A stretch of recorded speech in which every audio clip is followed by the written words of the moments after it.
Some individuals have been imprisoned in toxic relationships as a result of emotional abuse. This is a very serious issue that can have long-lasting negative effects on a person's mental and emotional well-being. How then can such a person handle this abuse? Hello, beautiful saints. Welcome to another unique episode of Catholic Faith Forum. I am Evelyn Iwonha, and on today's episode, we shall be discussing how to handle emotional abuse in relationships. Joining me in this discussion is a very special guest we will meet when we return from this break. Stay with us.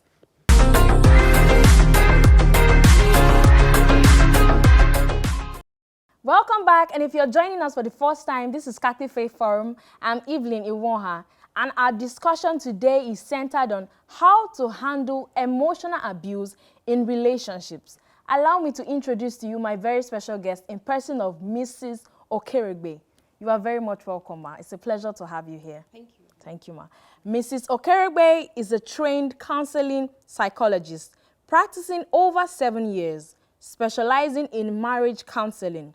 She is also very passionate about working with teenagers and youth, making sure they achieve their full potential. She is married and blessed with 3 kids. She enjoys spending time with family. Mrs. Okeregbe, how are you feeling today? I'm fine, and you? I'm glad, and you're looking gorgeous. Thank you. What's the necklace on your neck? What is it? What does it stand for? It looks very unique. It's not something I see.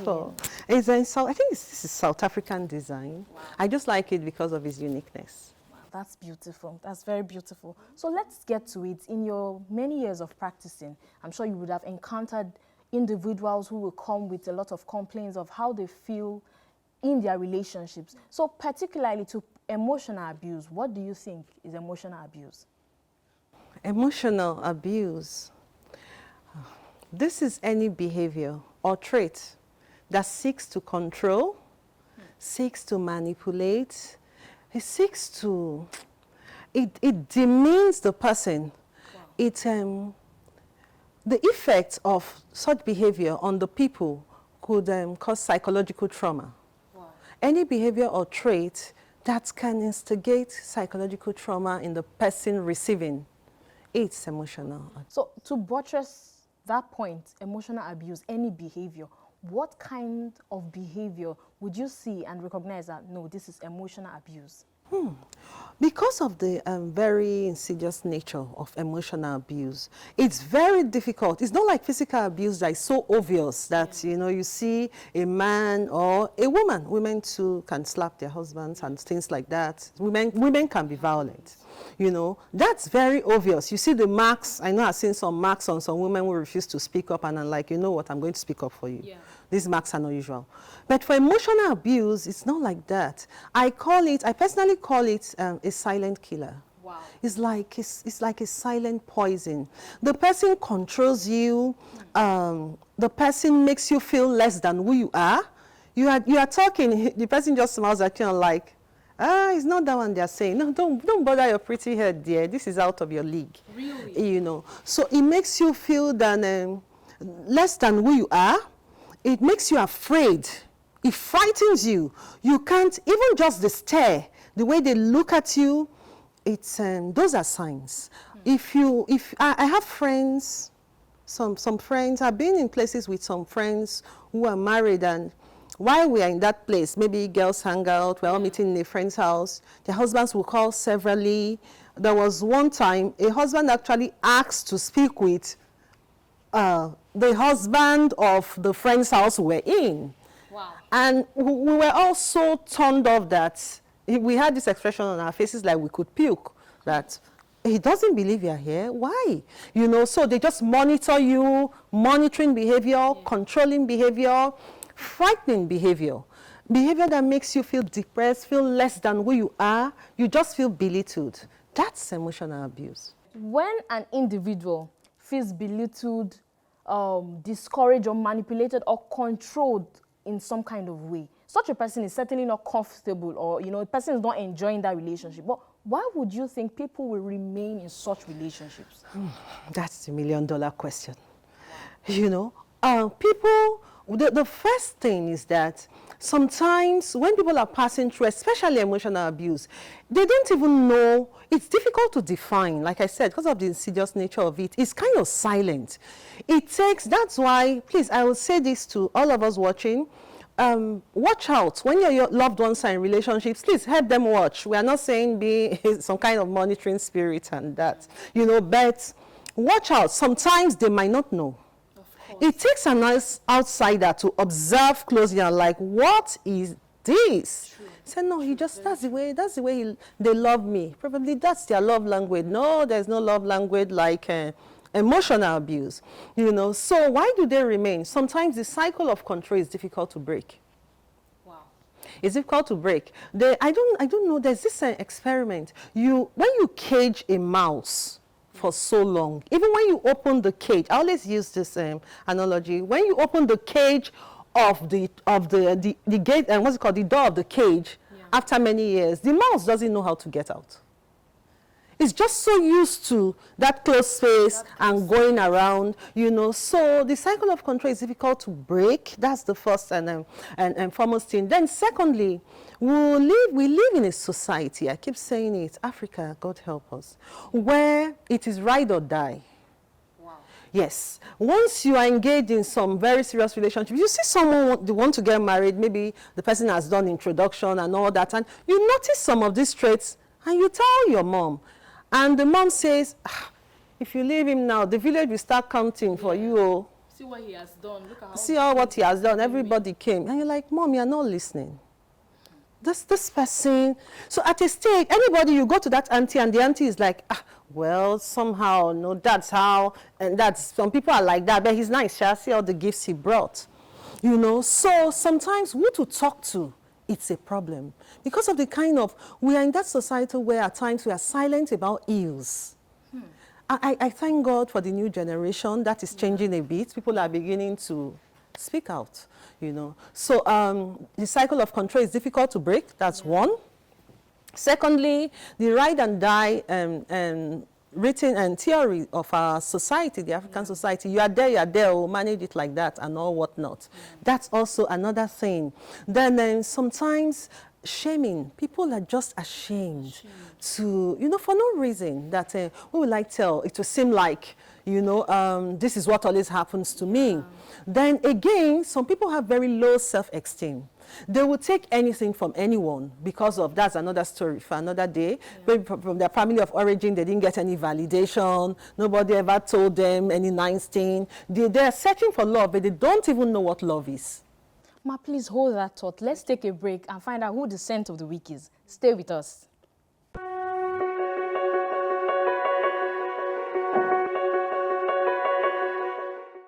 Our saint of the week is Saint Sixtus II and companions. Pope Sixtus II, who reigned from 1 August to the next in the year 257 to 258, is listed in the Roman canon select roll call of sainted popes: Linus, Cletus, Clement, Sixtus, Cornelius, Cyprian.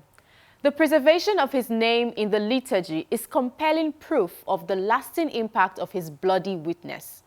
After the legalization of Christianity in 313, perhaps 2 popes were martyred, although various others died unnatural deaths. But throughout the 200s, solid historical evidence proves that more than a dozen popes were assassinated by Roman authorities just for being Christian leaders.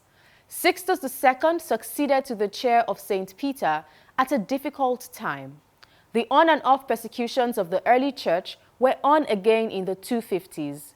The Roman emperors Decius and Valerian sought the blood of Christians, not only to try to decapitate the surging church, but also to confiscate the wealth and property of Christians. Sixtus II had to be consecrated as pope in secret because of the times. In 257, the formerly peaceful Emperor Valerian issued an anti-Christian edict which forbade Christians from assembling in cemeteries. Sixtus avoided persecution for many months, but in early August 258, Valerian got serious. On August 6, 258, Pope Sixtus II was with his flock, seated and preaching the word of God, probably at Mass in the catacombs. A small troop of soldiers was on the hunt, and their mission was to kill the Pope. With torches lighting their way, the soldiers found their way to the underground chapel. Perhaps they heard some singing. They acquired their prize soon enough, and the deed was done. An inscription placed on Sixtus II's tomb over 100 years after his death by Pope Saint Damasus, rediscovered in the 1800s, verifies the drama of Sixtus II's last moments. It notes that the shepherd gave his life for his flock. The faithful with Sixtus that fateful day walked up the steps of the catacomb into the daylight totally unharmed, while their pope lay dead. The companions martyred with Sixtus were the deacons Januarius, Vincentius, Magnus, and Stephanus. Deacons Felicissimus and Agapitus were also killed on the same day, but not with Pope Sixtus II. He was a Greek, born in Greece, and was formerly a philosopher. Sixtus II restored the relations with the African and Eastern churches, which had been broken off by his predecessor over the question of heretical baptism raised by the heresy Novatianism. Sixtus II is referred to by name in the Roman canon of the Mass. The Tridentine calendar commemorated Sixtus, Felicissimus, and Agapitus on the feast of the Transfiguration of the Lord on the 6th of August. They remained in that position in the general Roman calendar until 1969, when, with the abolition of commemorations, the memorial of Sixtus and his companions was moved to 7th August, the day immediately after that of their death. And so we say, St. Sixtus II, pray for us. Welcome back, and our discussion is still centered on how to handle emotional abuse in relationships. Just before the break, Ma, you were making more points about why people remain in abusive relationships. And you stated that the cycle of emotion most of the time is very difficult to break, and sometimes the ride or die ideology is also keeping some people convenient and just complacent in such relationships. We are going to establish more on why and the reasons why they remain in this relationship. Oh, yes. So I talked about control, the ride and die ideology, as you rightly put it. Yeah. And then sometimes shaming, they don't let people not laugh at you. I'm sure you're used to that phrase, yes. You know, so just die in silence, you know. Then again, they don't know where to seek help. So I also want viewers to know that one thing I know, because I'm in that field, Lagos State government has done very well. It's the domestic what's it called? And sexual violence response team. They are just great. Wow. They are just great. I've sent so many people there. They attended to. They are so fast. In fact, the way they act, you start wondering, am I outside Nigeria? You know, so the numbers are easy. You know, 080. It's very easy. If you check online, they are all there and all that. They even have a free toll line. You know, so some people don't know where to go to for help. And unfortunately, some people go to the wrong people for help, who will tell them that, well, it is what it is. In every relationship, you have crises. This is your own cross. Carry it. We know crosses are there, but I have a problem with man-made crosses, you know. So if they don't know how to offload it, that's another very control. They don't know where to go to for help. The shaming and culture that says, just bear it. That's how it happens here. Then the ride or die ideology of the African people, you know. So those are some reasons why people stay back in abuse. Then identifying it. From their family of origin, they have never known love. Never known. How do you understand? Yeah, well, that's a very private story. I can't bring it up here. But sometimes I've met people that, by the time they told me about their relationships, I'm like, is this a past relationship? Are you still there? I say, I'm still there. And the person has done all this. I was like, well, I'm a counselor. I really cannot make any choice for you, but I will tell you the implications of where you're going, you know. So that is it, is what it is. With all of this, do you think it's possible for an emotionally abusive partner to change? It is. First of all, I would like us to look at what even makes someone an abuser. What makes someone an abuser? Abusers are pitiable too. most of the time they suffer from very low self-esteem. So I tell young people, when you get into a relationship, shine your eyes. True. Especially if you know that relationship, you want it to go far. Watch out, because some people, they said, hurting people hurt people. Yes. It's so sad. Hurting people are supposed to be the one to even be more understanding. But hurting people actually hurt people because they don't know. You give what you have. Hurt. Yeah. It's as simple as that. So abusers can change because now, but it's a rigorous process. You actually need the help of a professional. Yeah. You do. It's not something, if you want to do it on your own, you probably will just be going off and on, off and on. Yeah. So the first step is to identify it. That, well, I've watched other people behave, and it seems like there's something wrong with me. But you and I know it's very difficult for somebody to realize that. Most times they want to push the blame to other people. Yeah. And sometimes, most times, the family of origin has to do when it comes to being an abuser. The person probably watched the parents. The person grew up in a healthy, an unhealthy emotional environment. So somebody that has lived in an unhealthy emotional environment for like, maybe when you met your partner, you're like 22. For 22 years. How do you overhaul? You need help. That's the truth. So identifying you need help, even confiding in that partner you're abusing, that maybe you know the cycle now. They do it, they abuse, they apologize, they buy gifts, there's a small quiet period, they abuse again. It's just a dangerous killing cycle. So if a partner comes to you that I think I need help. So you, that the partner, you have to decide, am I ready to go on this journey with this person? Do I love them enough to go on this journey of recovering their senses? Let me put it like that, because they can really go the other way. So seek help. You need professional help. The first step, Nigeria, we're just beginning to be conscious of, professional counselors and all that, using them more. So the first step is maybe talk to someone, and know that person is reasonable. When I tell people, be careful who you share your challenges with, so you don't amplify them. The person you're sharing your challenge with, you have to be sure their lives are working, and what you are going to seek from them, it is working in their own lives. They are emotionally balanced. They don't throw tantrums. You don't see them slapping people. I'm upset. When I'm upset, I slap people. You don't go to that kind of person to come and help you solve an emotional abuse situation, because when they are upset, they slap people. So bottom line, you confide in someone.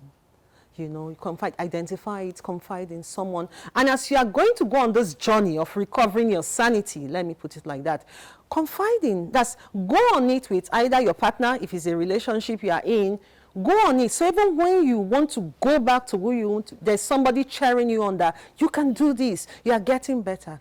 But bottom line, you need a professional. It's identified, it is treated. Then the main cause, if it's family of origin, where you saw your parents maltreating each other, and that's the only kind of loving then there are therapeutical steps to take to bring you back. This is getting very interesting, and there's so much more to understand from handling emotional abuse. But it is time for our Know Your Faith session. We'll be right back. Stay with us.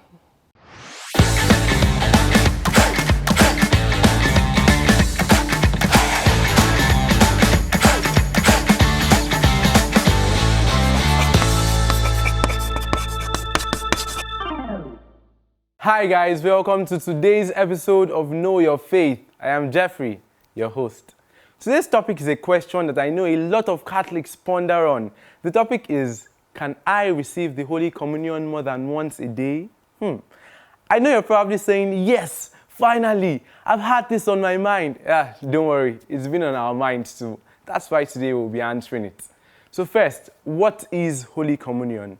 Holy Communion refers to the sacrament of the Eucharist, which is the real body and blood of Jesus Christ, truly present on the altar, together with his soul and divinity, under the appearances of bread and wine. Now, the Code of Canon Law, Canon 917, states that a person who has received the most Holy Eucharist may receive it again on the same day, only during the celebration of the Eucharist in which the person participates.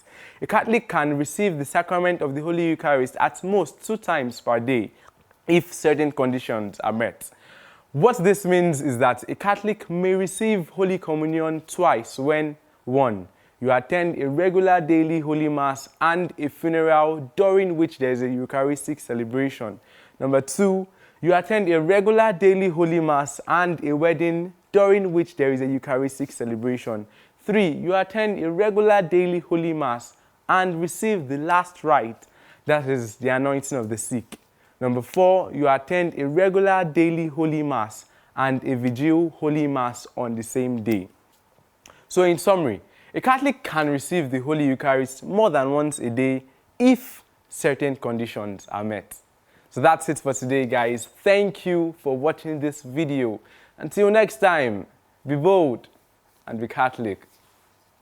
Welcome back, and our discussion is still centered on how to handle emotional abuse in relationship. Just before the break, we established that to handle emotional abuse, you must first identify the problem, then confide in someone who will not throw tantrums, someone who is not judgmental, someone who has it all figured out in their relationships. So, Ma, would you think the best way of addressing emotional abuse is to end the relationship or probably go for couple therapy? You know, it's not cast in stone either way. If you as a person, there are some people, they are entering relationships because they know they are coming from troubled backgrounds. So they even need help too. And then now come and meet somebody that needs help. They're like, you know what, I love you, but I really can't do this. Yeah. You know, I'm not even stable enough. I'm trying to recover from the sham of marriage maybe their parents had, and all the abuses they've suffered in the past that I can't. So because of that, with love, let's just give some space. Away. But I can help you, you know, maybe introduce you to a counselor, but I can't do it. Some people, maybe that person in relationship with you even needs counseling too. With the things they're passing through, and they were hoping you could help because they saw you all looking confident outside when you met, till they saw you in action, performing. So ending the relationship is not cast in stone either way. You people talk about it. Is this something we want to continue, or let's just go and take care of our minds first before we see if we still feel anything for each other, we can get back. So it's not a matter of being mean to the person that, you're abnormal, I'm ending it right now. You know, it's actually something to pity the person for. You know, it's pitiable, that's the truth. You know, so you talk about it, should we end it? Do we do therapy together? And some people might tell you that they might not even have been troubled in the past, they just say, I'm not strong enough. You know, maybe whenever the counselor is talking to the person, they'll be crying. Yeah. Oh my God. And maybe when the person is sharing that this is what I saw my father or my mother do to each other, and you'll be crying. You get so traumatized with the situation. A helper cannot be traumatized. Yeah. You have to be stable enough to handle the situation. So if they are not ready, to support each other in that way, they could let go. And still be friends. If I understand what you're saying, so in the situation whereby, okay, the abusive partner is maybe too obstinate to resolve, to change, or too obstinate to go for therapy, or too obstinate to talk the situation over such that they look at how they want to resolve the whole thing. If such a person finds himself with such a partner, it's just better to end the relationship, that they fix themselves up before reconciling. Oh no, the partner might not even be obstinate. Okay. The partner might be willing now to go for therapy. But even when your partner is in therapy, you need to be supportive. It's very important. It's very important. There's this, there was someone I counseled long ago, very long ago, and she was in this kind of situation, and I was like, it could work, go for therapy. The lady kept on crying throughout the session that I can't do this. I just can't do this. She just burst into tears. So she can't do it. She can't do it. You can't force her to start following someone for therapy. And so she left, So that's it. Whether the person is obstinate, whether the person wants therapy, it has to be talked about. Is your partner strong enough to remain while you go through therapy? If they say they are not strong enough, then let them go. Maybe later in life, there could be a bonding again or someone else. So for individuals that have their self-esteem tampered with, and how can they rebuild themselves? How can they reinstate that confidence they once had after coming out of a very, very emotionally abusive relationship? Abusive relationship is one relationship that can really emotionally abusive, batter someone's. If you had very low self-esteem when you got there, by the time it's over, you probably are just down there. You know, you need someone to pick you up. It causes depression. You seem very fearful. You know, fearful and frightened, you know. So how do you pick? Such persons actually need help, people to walk them through. I've talked with some people in my counseling room, and it's just unbelievable. They are all cute there. You looking at them at first glance, all cute and like, you know, looking so together. But by the time they start speaking, you're like, wow. They have to go through the whole building up of self-esteem. You know, you have to reassure them that they are good enough. You have to validate them. You know, you have to, of course, there'll be exercises, therapeutic exercises to help them build their self-esteem again. Remind them of what they have achieved. As I always say, you should be your greatest cheerer. You should be your greatest cheerer. Remind them of what they have achieved. You know, even before they met this person, they were human beings, you know. So you reassure them, ask them. Sometimes you have to walk back to the past as far as when they were children to see if any validation was given them in their families of origin, whether did this worsen it, or what did this relationship exactly do? So you go back to the starting point and you start to walk forward. But there must be validation, lots of it, because even in abusive relationship, they gaslight you, they make you feel you don't know what you are saying, you know, they make you feel you are just down there. Oh no, these are human beings talking now, they didn't call you. You know, that kind of demeaning thing. So you have to, and the counselor knows what to do. You know, they compliment such people a lot. Oh, that's very intelligent. Oh, you know, you're looking good today, you know, and all that. So you validate them, and the exercises and therapeutical exercises to pull them through. But they need help, certainly. They need help. They should see a professional. Ma, I know you've said this before, but I need you to emphasize on it, you know. Let our viewers know the people they can talk to, the programs that they can go for to assist those people or persons who are experiencing emotional abuse in their relationships. So, Ma, let's go there. Okay, all right. For the people experiencing any form of abuse, actually, you should speak out. And please, I keep appealing to their loved ones. When your loved one is in a relationship, please observe. Don't just, okay, not that you've been interrupting them or spying on them. Observe what is going on. Is your person, that's your sister or your brother in that relationship, are they looking happy? Did they get more frightful when they entered that relationship? You know, did they cut away from family completely? That's an aside. So, like I said before, Lagos State is doing very great when it comes to in their domestic and sexual violence response team, DSVROT. They are so awesome. I think they even have a toll-free line, and their phone numbers, the one you even have to call, is so easy. You know, 080, I think 3 million. I think 080 million. Oh. So it's easy. They work, so whenever they attend to cases, I'm like, wow, this place, this is how Nigeria should be. You know, very interesting. You know, so they help. They are psychologists there, clinical psychologists, they are counselors, they journey with you, they take action. You know, so please, you can call. There's a toll-free line. I think it's 658. I can't remember the toll-free line, but I remember the line you can call with your credit. That's 080 million. Please call them. They will take you through it. You know, people that have gone there, they just keep thanking me. Thank you so much, ma. You know, so please ask for help. Speak out. If you can't call those numbers, there's always someone. As I said, they have different agents of socialization in the society. If family is not working, try church. You could talk to your priest. You could talk to your pastor, you know, your imam. You know, you could talk to them, you know, somebody reasonable. And I always say, wherever you go to seek help, if what you are hearing from there does not make sense, please leave. Of course. Don't just look at the name that, oh no, they said this is a professional environment. And what the person is saying does not add up. It does not make sense. It's not helping you. Please leave. Keep talking to someone till you hear something that makes sense. Thank you very much, Ma. Amazingly, we have come to the end of our discussion. Thank you, Ma, for making out time and for sharing from your wealth of knowledge. At least you know now, and I know now, how to handle emotional abuse in your relationships. Do not forget that it is important to identify the problem. Confide in someone. Do not be ashamed or embarrassed to speak up. If you have comments, suggestions, do not forget to drop them in the comment section. Follow us, subscribe, and turn on your notifications so that you don't miss out on any of our amazing content. Follow us at CFF on TV, Facebook, Instagram, and Twitter. Till next time, I remain Evelyn Iwoha. Keep being sent in jeans and shirts. Bye-bye.